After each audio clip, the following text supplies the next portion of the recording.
That day, the phone rang abruptly. I answered, and it was Mary's best friend, Lily, on the line. "George, Mary is drunk. You need to come and take her home." I shook my head helplessly. This wasn't the first time. As the female president of a Fortune 500 family business, Mary's life seemed glamorous, but in reality, it was simple and monotonous. Her daily routine involved shuttling between business dinners, fashion parties, beauty salons, and travels around the world. But what she loved most was gathering with her girlfriends to drink almost every night of the week. She was in a tipsy state. As for company affairs, she was always indifferent, while I, as her boyfriend, took on multiple roles: driver, bodyguard, chef, nanny, and personal secretary. All of it fell on my shoulders, as usual. After dropping Mary off at her best friend's private business club, I quietly waited in the lobby on the first floor. This club is a gathering place for her group of friends every night, not many in number, just 5 or 6, all from wealthy families. When I reached the top floor, I saw the floor and tables in disarray, with 5 stylishly dressed girls sprawled in various peculiar positions on the sofa and carpet. In the dim light, I carefully identified Mary. Fortunately, this time she at least hadn't thrown up on herself. I gently picked her up, her exquisitely beautiful face resting against my chest, her warm breath stirring my heartstrings as I brushed against her long, slender legs wrapped in black stockings. Although this feeling was already incredibly familiar, it still made my heart race every time. When I got home, the busy work had just begun. I first went to the kitchen to prepare a hangover soup for her, patiently feeding it to her spoon by spoon. Then I went to the bathroom to fill the tub with water, carefully washing her body and using a hairdryer to dry her hair. I gently helped her into her pajamas and finally laid her down on the bed. Every night, I took such meticulous care of her, as if I were looking after a patient who couldn't take care of themselves. I had argued with her many times about her drinking problem, but she had never listened and instead drank even more, as if she were deliberately opposing me. The next day, I got up early to prepare breakfast and sat quietly at the head of the bed, waiting for her to wake up. I had already chosen the clothes she would wear that day and placed them by the bed. When she woke up, she rubbed her eyes, got up, and gave me a kiss. It seemed she was feeling pretty good today. I suppose this was a small reward for me. "George, today is Luke's birthday. First, take me to the club, and then you could go to the office to be busy. You don't need to come downstairs too early to wait for me. Tonight we will play until very late," Mary said, drinking so early in the morning. "Do you even care about your stomach?" I said, somewhat displeased, handing her the clothes I had chosen. Mary listened, her brows furrowing. "Can you stop nagging like an old lady so early? The morning, we're just going there to gather. Today is my best friend's birthday. Can you not be such a busel when she gets dressed and washes up? I have already prepared the toothpaste and water. By the time she finishes her grooming, the stomach-nourishing porridge is already on the table, just waiting to be fed to her. After 7 years together, she has long been accustomed to this all-encompassing care. She just needs to go through the motions, and I will have everything ready for her." After dropping Mary off at the club, I drove to the company alone. Although I am nominally her personal assistant, in reality, I handle all the major and minor affairs of the company. Upon arriving at the office, I first chaired a meeting to outline the recent strategic plans and decisions, followed by a mountain of documents sent by the secretary waiting for my approval. I was busy with that for the entire morning. I grabbed a few bites of lunch and then rushed to meet several major clients. In the evening, I had to attend a charity banquet for educational support. It was not until 12:30 at night that I drove back to the club lobby, continuing to wait for them to finish their gathering. Every day is like this for me, revolving around Mary and the company, leaving me with no personal time at all. Mary and I were high school classmates, but we were not in the same class. She was the recognized school beauty, the goddess in the eyes of all the boys, while I was also the school heartthrob, tall and handsome. Having trained in sports with my uncle since childhood, my physique was beyond reproach. We originally had no connection until one day during a break, I was surrounded by her and her girlfriends on the playground. They were sizing me up and discussing me with expressionless faces. I've heard for a long time that there's a handsome guy in class 3 and he has a great figure. Today, let's take a look, sisters. What do you think? Mary said, I think it's great. Tall and handsome. The figure is indeed quite good. Look, there are even abs. Mary, you are the school beauty and he is the school hunk. You two are quite a match. I was a bit taken aback by their sudden actions, and just then, someone even reached out to lift my shirt to touch my abs. I quickly pushed their hand away and asked, Classmate, what are you doing? Mary smiled lightly and said, Since everyone thinks it's good, they'll take him as my boyfriend. Hey, from now on, you're my boyfriend. Regardless of whether you had a girlfriend before, if you did, break up with her. If not, that's even better.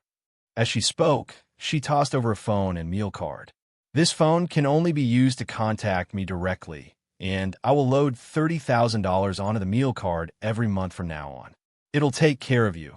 $30,000 a month is an astronomical figure for me. How could I possibly spend that much on food? But at the time, I didn't think much of it and became her boyfriend. In days, by the time I realized what had happened, they had already walked far away. I looked at the phone and meal card in my hand, lost in thought. Oh well, never mind. Let's just eat first. So I called my buddies from the dorm, and we went out for a big meal together. Since then, it was Mary who took the initiative to contact me, buying me clothes and dressing me according to her preferences. Especially since I like playing basketball, she constantly bought me jerseys and sneakers. At that time, she treated me really well. I even felt that she was the best woman for me after my mom. After graduation, I joined her family's company. She took me to meet her parents, and overall they were quite satisfied with me, except for the fact that we came from different backgrounds. However, there was a condition. I had to marry into their family and become a son-in-law. This was understandable, as their family had worked hard for several generations and was worth billions. How could they easily share their wealth with outsiders? My parents didn't oppose it much either, since I have a younger brother. So I started from the grassroots level in the company, and after 2 years of getting familiar with the business, Mary took over one of the family companies as president, and I was naturally transferred to be her personal secretary. In the past, I would also join their gatherings when they met up as friends, but perhaps the friends said some unkind things about me in front of Mary, claiming that I came from a poor background and wasn't worthy of her. They said I was only busy with work and lacked any charm, and that being handsome was useless. They suggested that someone like me, with an ordinary background, marrying her must be for her money, and advised her to be cautious. At first, Mary didn't pay much attention to it, but over time, I could feel that she absorbed those words, and her attitude towards me gradually became cold. When I proposed to her, she rejected me, citing her career as a priority. But in reality, I had always been the one managing the company's affairs. What could I do? I tried to explain several times, but she always looked at me with suspicion and said, as the saying goes, an explanation is just a cover-up. But that's not a saying. It's clearly something her friend said. So I could only treat her better and better, taking care of her every day as if she were a person in a vegetative state, but she became increasingly indifferent towards me. That day, I brought her home as usual, completely drunk. After laying her on the bed and looking at her beautiful face, a deep sense of fatigue suddenly washed over me. I gently touched her face and then turned to sleep in the guest room for the night. Then, on the second day before dawn, I was awakened by Mary's voice. I had a bad feeling in my heart and rushed into the bedroom without even putting on my clothes. What's wrong, baby? Did you have another nightmare? I asked anxiously. George, where have you been? I've thrown up all over the bed. Why is no one taking care of me? Mary shouted at me with a look of disgust as she stared at the vomit on the bed since we started living together. I have never let her suffer such grievances. While I quickly tidied up, I explained to her I was too tired yesterday, and I have a meeting tomorrow morning that I can't be late for. I also need to make you breakfast and take you to meet your friend. I was afraid I wouldn't be able to get up, and I just couldn't hold on any longer, so I went to sleep in the guest room. I thought she would understand me, even realize the efforts I've made over the years, and comfort me with a clear conscience. But unexpectedly, her expression suddenly darkened, and in a low, harsh voice, she said, So you're not pretending anymore? Finally tired of me? It seems my girlfriends were right. Men like you have ulterior motives and are unreliable. We aren't even married yet, and your true colors are already showing. I'm glad I didn't accept your proposal back then. Hearing her say that, my hands that were tidying the sheets suddenly stopped, and I struggled to suppress the grievance in my heart, not daring to speak, afraid that I might say something hurtful and damage our relationship. What's wrong? Did I hit a nerve and make you angry? Let me tell you, George, if I leave you, there will be a line of people wanting to pursue me all the way to the seaside. If you leave me, you'll be nothing. Mary's words became increasingly harsh. I was afraid I couldn't control myself, so I quickly changed the dirty sheets and hurried out of the room, the sound of breaking glass echoing behind me. This morning, I still did everything I was supposed to do, but she kept a cold face and didn't say a word to me. When I got to the office, I couldn't lift my spirits at all. I had no desire to hold the meeting that was originally scheduled, and I didn't want to deal with a mountain of documents piled up on my desk. I just felt extremely tired, so tired that I could only lay my head on the desk, unable to relieve the fatigue, even while sitting. Looking at the documents in front of me, I kept asking myself, what am I doing this for? Thinking about everything I've done over the years, the feeling of grievance grew stronger. So I made up my mind and took a day off for myself. Actually, I used to have many hobbies and a lot of good friends to hang out with, but for Mary, I gave all that up over the years. I took out my phone and called my two best buddies, inviting them to come out and play basketball. Ryan and Austin were my roommates in school and are my closest friends. They were surprised to receive my call, but they agreed and came to the court. Why have you been so busy these past few years? You haven't attended any class reunions or gatherings with the guys, Ryan said. He's been tied to his wife's belt, taking her wherever he goes. When you called me today, I thought you two were having some issues, Austin said. You stop with the jinxing. If you could find a girlfriend like that, you'd be even more clingy than he is. Ryan retorted, Yes, it's my fault. Come on, George, let's find someone to play with.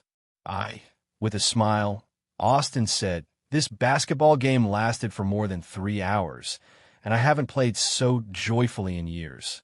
It felt like I was back in the carefree days of middle school. Later that night, I invited them to a nice hotel for dinner, but they forcibly dragged me to a street food stall instead, where we ordered a few dishes and some barbecue. The three of us ate and reminisced about the past, sharing updates on our lives. Before we knew it, we were completely drunk, forgetting all about the time. When I woke up, it was already the next day.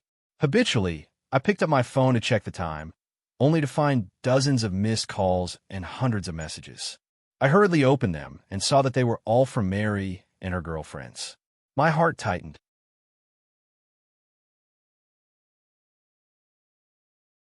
What was I going to do? This had never happened before. I quickly got dressed while trying to call her back, but no one answered. After several attempts, I didn't even bother to wash my face or brush my teeth. I just drove home. I opened the door and found Mary sitting on the sofa, still in yesterday's clothes, her eyes red and swollen from crying. Even before getting close, I could smell a strong stench of alcohol. I walked over and hugged her, but she didn't react at all. My heart sank. I knew that if she struggled to push me away, it meant there was still a chance to make up, but her complete stillness indicated that we would be in a cold war for several days, and I would have to find new ways to coax her every day. You didn't sleep at all last night? I asked cautiously. Where were you all day yesterday? Her voice was unusually calm, but it filled me with an overwhelming sense of fear. My friend called me out to play, and I thought we hadn't seen each other in years, so I agreed. If we didn't meet again, we might not recognize each other in the future. I didn't dare to tell the truth. If she knew it was me who took the initiative to invite my friend, she would definitely throw a fit. You just abandoned me and the company to go have fun with your friends. What kind of people are those friends of yours? Friends who earn $5,000 a month and still have mortgage and car loan debts? What's so fun about that? What can you even do with them? As she spoke, she sniffed the smell on me. Since I hadn't changed clothes, I still carried a hint of barbecue scent. So, you went to the street stalls for barbecue again, George? When are you going to raise your standards? Eating that junk food in those filthy places is really disgusting. You're just like your friends. Enough. I interrupted her. Mary, have I taken a day off in the past few years? I only get a few days off during the new year, and I still have to serve your whole family at your house. Among all the employees in the company, including you, is there anyone like me? And please, can you show some respect for my friends and for me? Hearing her insult my friend, I couldn't help but raise my voice a couple of times. This was the harshest I've ever spoken to her since I met her. Mary was stunned by my reaction. On looking at me as if I were a stranger, you actually yelled at me for them. You are my man now. Mary, if you're out eating barbecue and drinking beer with him at a street stall, what will our acquaintances think of me? If you feel wrong for working for the company, there are plenty of people who can replace you. If you're unwilling to take care of me and my family, I'm not dependent on you. Mary said calmly, completely unlike someone who was angry. I looked at her in surprise, not expecting her to calmly say such heartless words. The grievances of these years surged to my heart in an instant, and I could no longer suppress my inner emotions. Mary, I'm tired. I know you've always felt that I'm not good enough for you, but it was you who confessed your feelings to me in the first place. Now that you think I'm annoying, I want to cling to you. Let's break up. After saying that, I turned and walked out. George, once you leave, never come back. Then there was the sound of shattering glass. After I left, I didn't pack anything and went straight to a hotel to check in, preparing to rest well for a few days. Speaking of which, during the years I was with Mary, she was indeed very generous to me, always buying the most expensive clothes and gifts. She also gave me a lot of my salary and pocket money, so even if I take nothing with me now, I won't have to worry for the rest of my life. I thought I could enjoy a few days of peace, but unexpectedly, on the third day, I received a call from Mary's best friend, Lily. George, I heard you broke up with Mary. Is it true? What does it have to do with you? Mary has become like this, and it has a lot to do with her best friend. So my tone isn't very good, but Mary has been very unhappy these days, and she won't come out to play even when invited. What does it have to do with me? Why aren't you going back to comfort her? Everyone knows you're her devoted admirer. Stop playing those mind games. If Mary really doesn't want you, you'll regret it when the time comes. Lily's words sounded like adding fuel to the fire. You must be sick. After saying that, I hung up the phone. Lily looked at the hung-up phone, but a thoughtful smile appeared on her face. Half an hour later, the phone rang again, and it was Mary's other close friend, Violet. George, I heard you broke up with Mary. Is it true? What does it have to do with you? But Mary has been very unhappy these days, and she won't come out to play even when invited. What does it have to do with me? Aren't you going back to comfort her? Everyone knows you're her loyal admirer. Stop playing hard to get. If Mary really doesn't want you, you want a time to cry. Then your best friend just copies and pastes everything, right? Go away. Don't disturb my rest. After saying that, I hung up the phone again. Violet was stunned. Is this still the gentle, considerate, attentive, and patient George? After that, several of Mary's other close friends also called, saying similar things, and after I scolded them all, I hung up. Then I turned off my phone, and removed the SIM card. The world finally became quiet. After resting in the hotel for 5 days, I didn't step outside at all and just ordered takeout for meals. These days have been so enjoyable.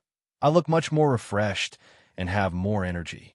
After resting enough, I went to the basketball court ready to play a game with strangers. After all, I can't always easily call friends out. They have their own work and lives, just as I do. I was having fun when a Rolls-Royce stopped by the roadside. I was very familiar with this car. The door opened, and a pair of flawless long legs first caught my eye, followed by a stunningly beautiful woman stepping out of the car. This person was none other than Violet, Mary's best friend. She slowly walked to the side of the court and quietly watched us play. The people on the court were no longer focused on the game. They were all staring at this beautiful woman. One person was so distracted that a basketball came flying over and hit him right in the face. When Violet saw this, she couldn't help but giggle, while the person who got hit was as happy as if he had won the game, saying, "She smiled at me. That beauty smiled at me." Huh. Seeing that the basketball game was not going to happen, I walked to the sidelines to grab my things and prepare to leave, but I was stopped by Violet. I'm not here to talk to you about Mary. I have something to discuss with you, Violet said with a smile. Speak. We'll talk in the car. Saying this, she walked towards the car. I was very curious about what she wanted to say, so I got in the car as well. Violet asked me, "What are your plans now?" I said, "I just finished resting, and I haven't had enough fun yet. Let's play for a few more days before we talk." Violet said, "It seems that what I said before about you being busy from morning till night is really true. You must have been exhausted these past few years, right?" I rubbed my eyes. I must have been mistaken. Just now, I actually saw pain in her eyes. I said, "Just say what you have to say. I don't have the patience to listen to your nonsense. Why do you have this attitude towards me? What have I done to provoke you?" Violet pouted, looking very grieved. "Stop. Don't try that with me. Do you think I don't know why Mary is treating me like this? It's because your best friend is talking behind my back. If you have nothing else to say, I'm leaving." Just as I was about to open the car door, she called out to me. Violet said, "I need a driver right now. If you're available, I'll pay you $100,000 a month." I curled my lip and gave her a disdainful look. Just as the car door opened a crack, Violet said again, "1 million every month." I hurriedly opened the car door and sat in the driver's seat. Don't get me wrong, Miss Violet. I just simply enjoy driving a Rolls-Royce. Where do you want to go now? Violet said, "Go home." She looked very happy. I said, "So can the salary be calculated starting from today?" Violet said, "Sure, but starting today, you have to live with me." I said, "Then this price won't do, Violet. What are you thinking? I mean, this salary includes the costs of 3 meals a day, a driver, a bodyguard, and a nanny." I agreed without a second thought. This is much easier than at Mary's, with several positions fewer. When I got home, I made her lunch. She was very satisfied and said it was even better than what her family chef made. Mary is quite picky, and my cooking skills have been honed through long practice. But the things I didn't want to face still came. The next day, Violet asked me to take her to the club to meet up with her sisters. When I got out of the car to open the door for her, I saw Mary. She saw me too and quickly walked over. Seeing this, Violet raised her hands in preparation to greet her, but ended up hugging air as Mary bypassed her and came to my side. She looked into my eyes and said somewhat angrily, "Why are you here? It's been days, and you still don't know how to go home. Do you have any idea how I've been living these past few days?" But her voice trembled a bit, and it was clear she was trying hard to suppress her emotions. I smiled politely at her and said, "There's no helping it. She gives too much, and the workload is small. So, are you really just in it for the money?" Her voice was somewhat agitated. "Otherwise, is your family running a company that loses money?" I continued to smile at her. She swallowed hard, and I knew she was trying to control her emotions. "George, my patience is limited. You need to go back now. I can let go of what happened before. Otherwise," her expression remained proud and indifferent. "Then you should pursue it." At this moment, Violet walked over and pulled Mary aside. "Say, Mary, I've talked to him, but he's really angry right now like a stubborn mule. I thought of a way to have him be my driver first, and once he cools down, he'll try to talk to him again." Mary had no doubts about it, because the one who spoke ill of her the most before was Violet. She should really dislike her, but now that she could do this for her, she felt that Violet was truly her good friend. So she was very touched and was led by Violet, looking back 3 times as she walked into the club. Soon, her other close friends arrived as well. When they saw me, they all came over to chat for a bit. Upon hearing that I am now Violet's driver, they all displayed an inscrutable expression on their faces. At first, Violet asked me to come up and play with them, but I refused, citing that I would feel awkward. So I waited in the car until their gathering was over. During this time, her girlfriends kept coming down to bring me some exquisite pastries and drinks, and they chatted with me in the car until someone called to urge them to go back up. I felt that when I was her girlfriend's boyfriend before, they had never been this nice and enthusiastic towards me. At the end of the evening, after they finished their gathering, I went up to pick someone up as usual. In the dim light of the room, I found Violet, picked her up, and was about to turn to leave. Suddenly, I noticed someone. I was sitting on the sofa, staring intently at Violet. Mary had never been awake at this time before. It seemed she hadn't drunk as much this time. After I saw clearly that it was her, I turned around and was about to leave when Mary said coldly, "Stop. Put her down. Just help her walk." "Big sister, she's so drunk that she has lost consciousness. How can we help her walk?" I found it inexplicable. She might have realized that what I said made sense, and hurriedly grabbed a large towel from the side to wrap Violet's exposed arms and thighs. "After we go back, we can't give her a bath or what with her body. We definitely need to call her aunt to help with that," Mary said with a worried expression. "Of course, this kind of thing requires extra money," I replied indifferently and continued to walk out. "Forget it. I'll go back with you tonight." Mary caught up with me, running from behind. After getting home, she directly called for the aunt. Since it was no longer my business, I went to my room to sleep. The next day, I got up early to make breakfast and saw Mary still sleeping on the sofa. She was wearing a strapping nightgown, and her long, pure white legs, delicate feet, smooth and fair shoulders, and that perfect face left me in a daze for quite a while. I made an extra serving for breakfast. Mary seemed to have a particularly good appetite today. Usually, she finishes eating before I do, but today, there was not a single bite left. "It's been just a few days, and you've become so petty, cooking only that little bit. What was I going to eat? No wonder you have no food to eat." Mary's words were as unforgiving as ever. Violet seemed very concerned about me, taking out her favorite expensive snacks and feeding them to me while I was clearing the dishes. "I'm sorry, you made it too delicious. I couldn't resist and didn't leave any for you," I said. "Want to try the snack? Is it good?" Violet asked with an apologetic expression. "Yeah, it's delicious. Eat more if it's delicious," I replied. Saying this, she placed a box of snacks in my hand, looking at me with a smile as bright as a flower. Mary stood by, looking at me and then looking away, pouting without saying anything. Today, they agreed to go shopping, and I drove them to the largest mall in the area, which was filled with luxury brand stores. As the only man, I naturally helped them carry their purchases. Violet pulled me into a store and put together several outfits and shoes for me, saying I dressed too ordinarily. I didn't want to, but she insisted that there were requirements for the attire of her driver. After her repeated insistence, I stopped resisting. In fact, Mary had bought me plenty of these things before. She loved to dress me according to her taste. There are several wardrobes in her villa filled with my old clothes. This time, after the breakup, I only brought the comfortable clothes I usually wear. After coming out of the store, I happened to run into a few friends and saw the men's clothing I was carrying in my hand.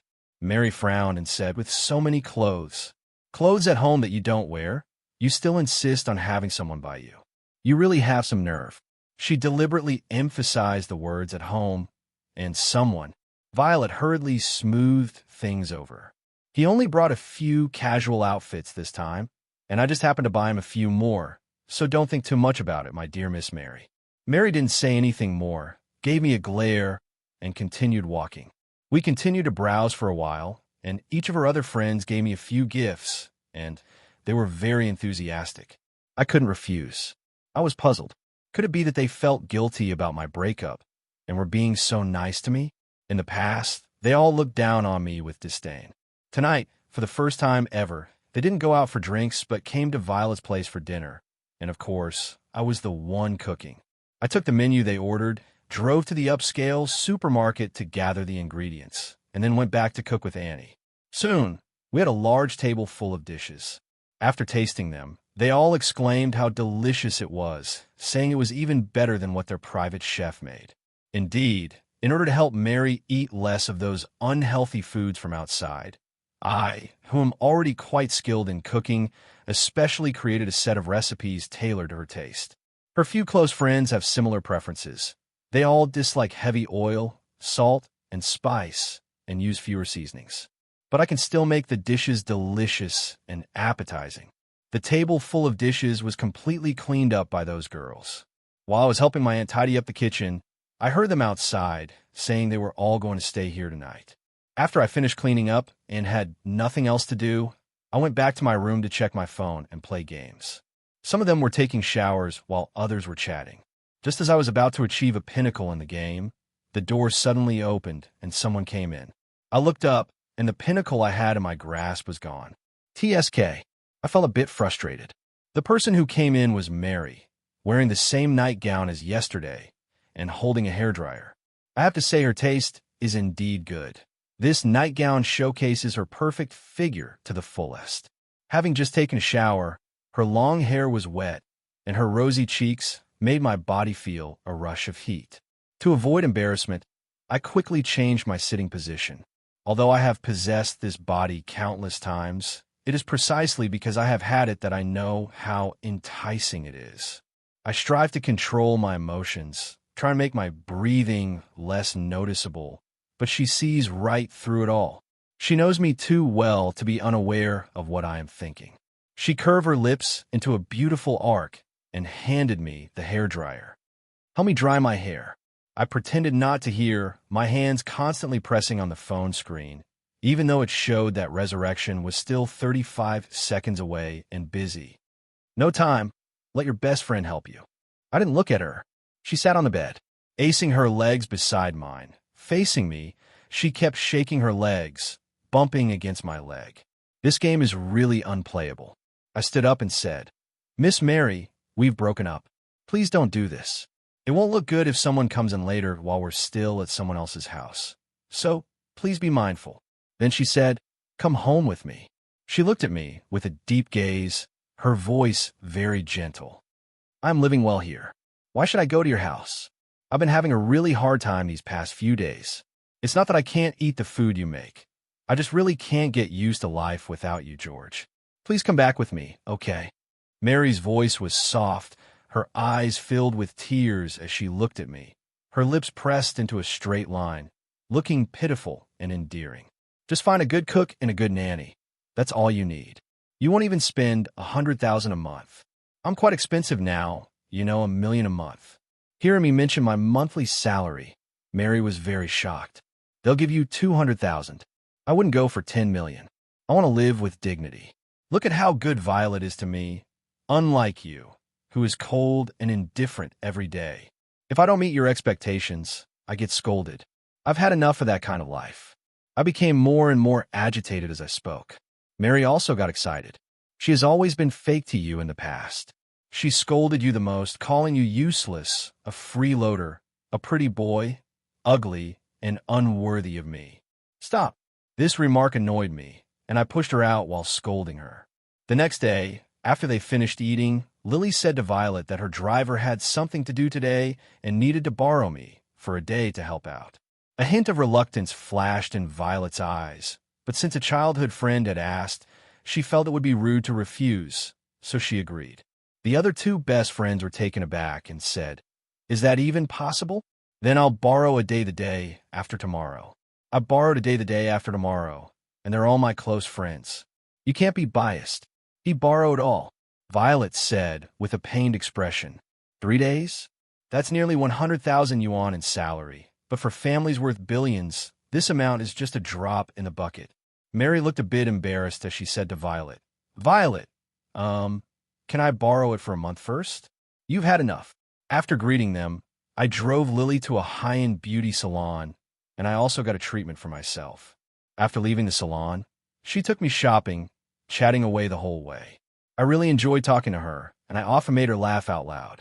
At noon, she asked me to drive her to the Hang restaurant, which is the tallest building in the area. The restaurant is located at the top, and if you're lucky, you can even see the sea of clouds from up there.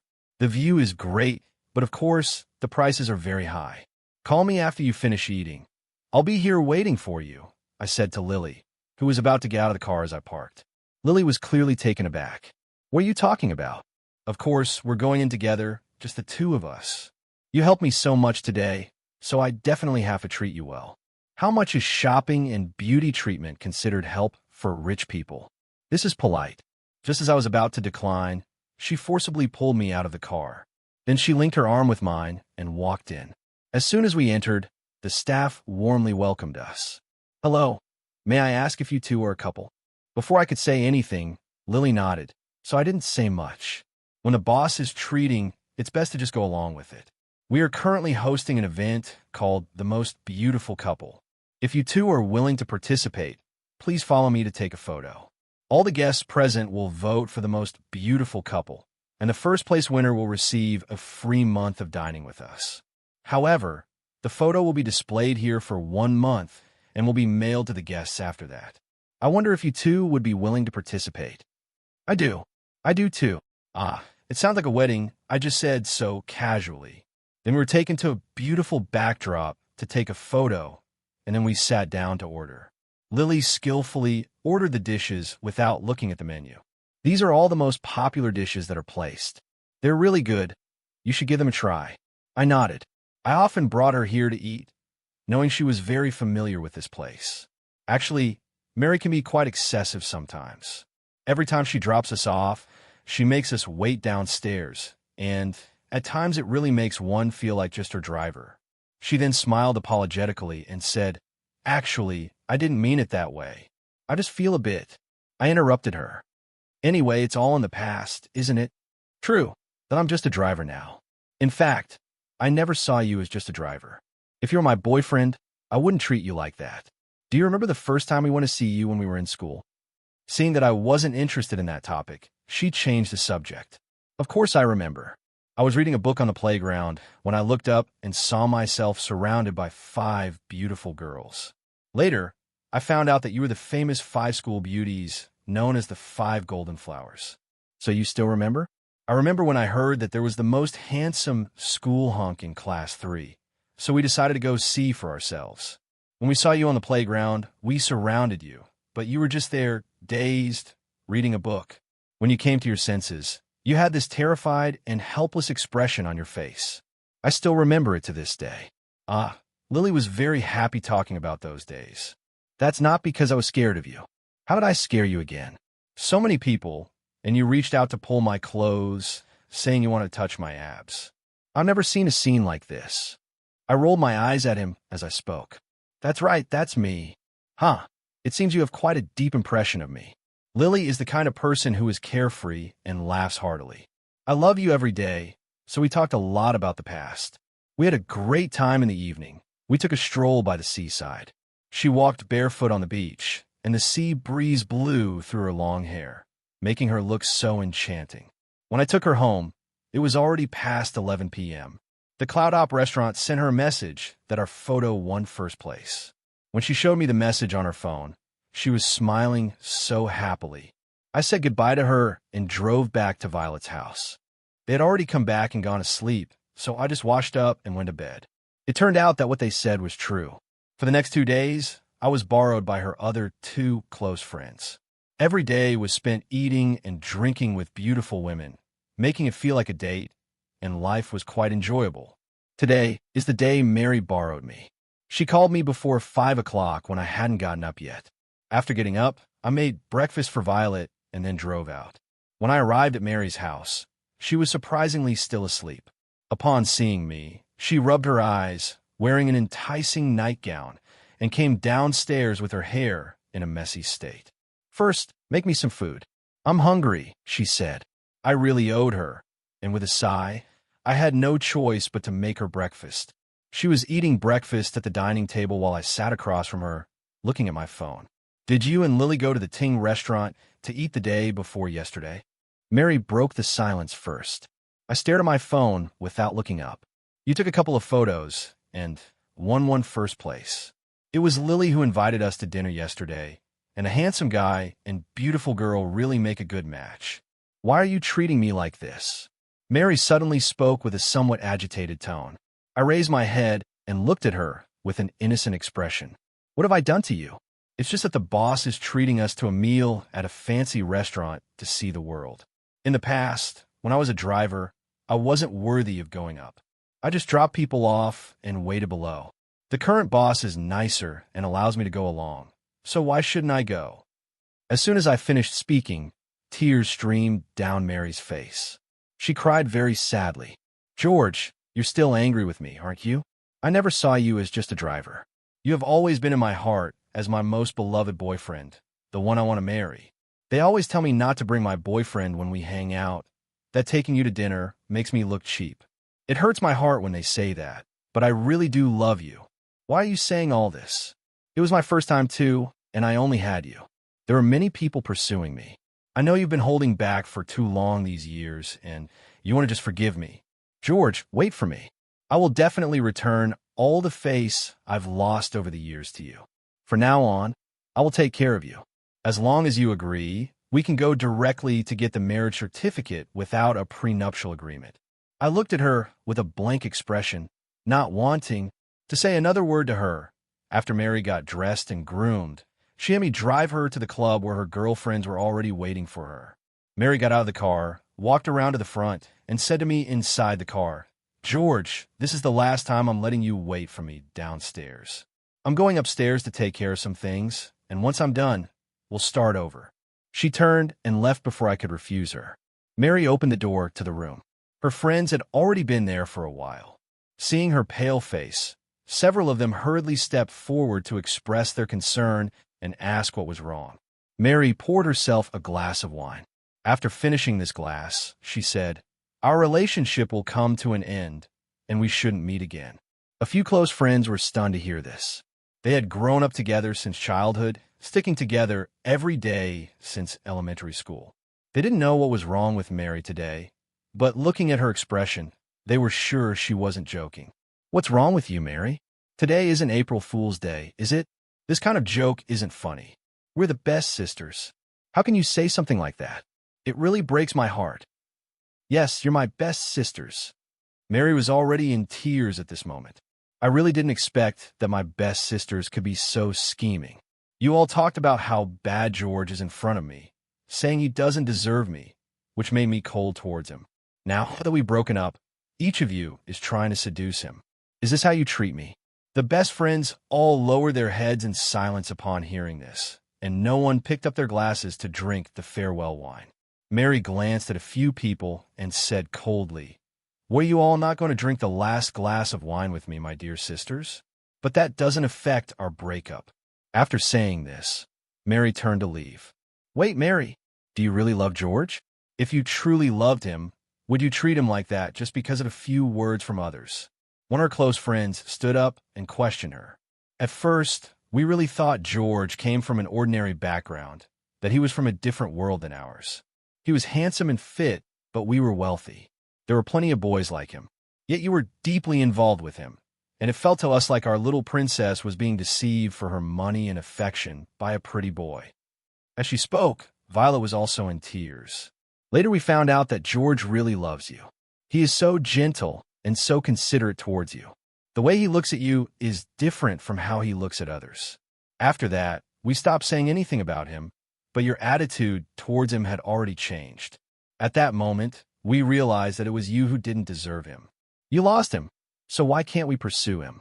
Lily's voice was loud, and she seemed very excited. Another best friend walked over and said, "You are blissfully unaware of your fortune. Do you know why our boyfriends all broke up with us? It's because when compared to George, the gap is just too big. When you're thirsty, you will take out a carefully brewed herbal tea for your stomach, while my boyfriend just tosses me a beer from his side to quench my thirst. When you're hungry, George will take out a few thermos boxes and let you enjoy the healthy and delicious meals he personally prepared, while my boyfriend will just pull out his phone to order takeout for me. Violet also said in other aspects we will sincerely be happy for you, but looking at George and then looking at our boyfriends, this gap is really unbearable for us. His kindness to you may have become commonplace in your eyes, but we can see it. I can give in to you on anything, but this concerns lifelong happiness. Sorry, I can't allow that." The other few people also echoed in agreement. Hearing her best friend say these words, Mary cried even harder. She couldn't even make any sounds and just dragged her feet out. In the following days, I continued to drive Violet and my girlfriends to parties, but Mary never joined us again. They invited me to join them and treated me even better.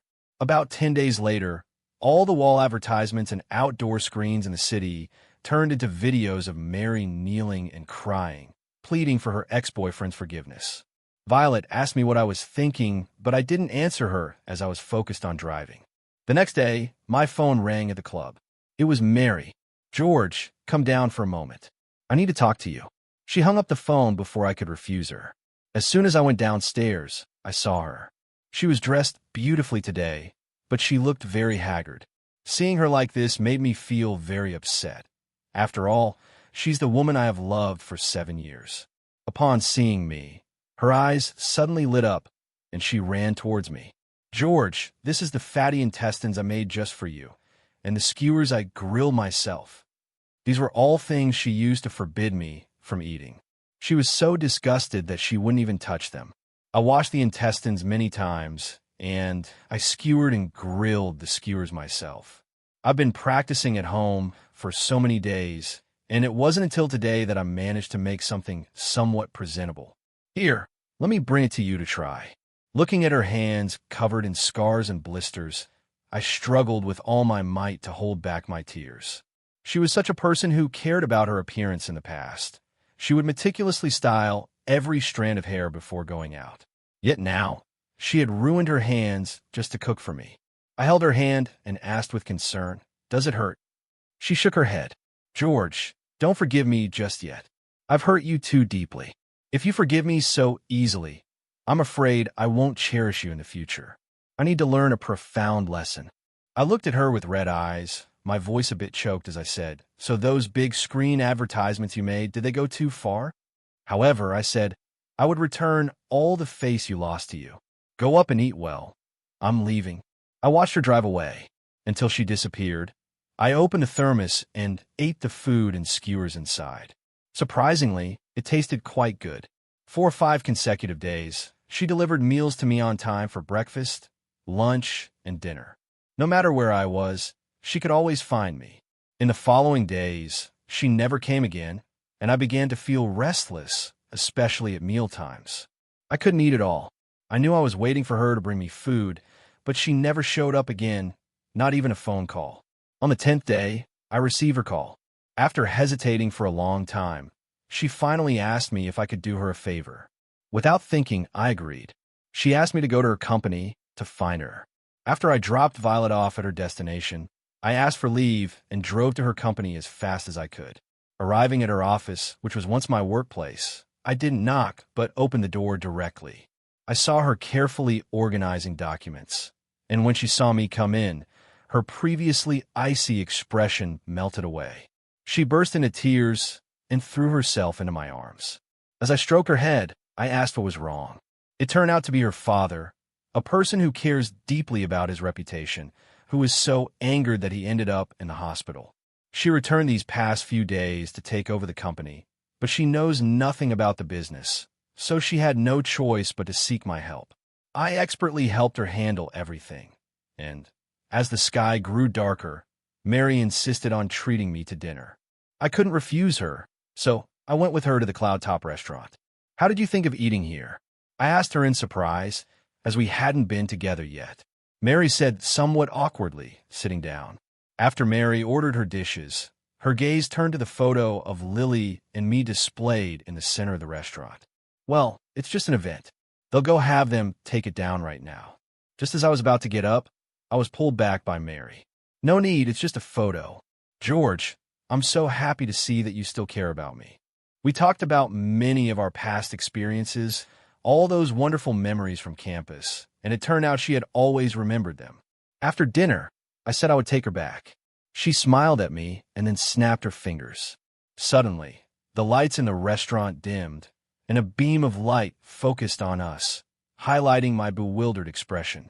She walked up to me, knelt down in front of me, holding the ring she had carefully prepared. "George, I love you. Will you marry me?" It was only then that I came to my senses, reached out my hand for her to put the ring on, and then helped her up. I kissed her delicate lips deeply, and the people around us applauded enthusiastically. The manager loudly congratulated us at that moment and announced that Mary would cover all the expenses for the day. After that, I resigned from Violet. Since I hadn't even worked a full month, I didn't ask for a salary. She looked at me with some disappointment and finally said, "I wish you all the best, Mary." I immediately held an engagement party, and 6 months later we had our wedding. At the wedding, her close friends came to be her bridesmaids, and they apologized to her, which she forgave. A year later, Mary gave birth to a pair of twins, a boy and a girl. The little ones are incredibly cute, and I still take care of her and pamper her like before. The difference is that she is also very good to me, and her favorite thing to do is to act cute in my arms. She sometimes goes out to party with her girlfriends, but only once a month, and each time I accompany her to make sure she doesn't drink too much. The company has been steadily developing under my management, watching the children running around everywhere and my lovely wife fly in my arms. Mary, I love you. I will always be this good to you.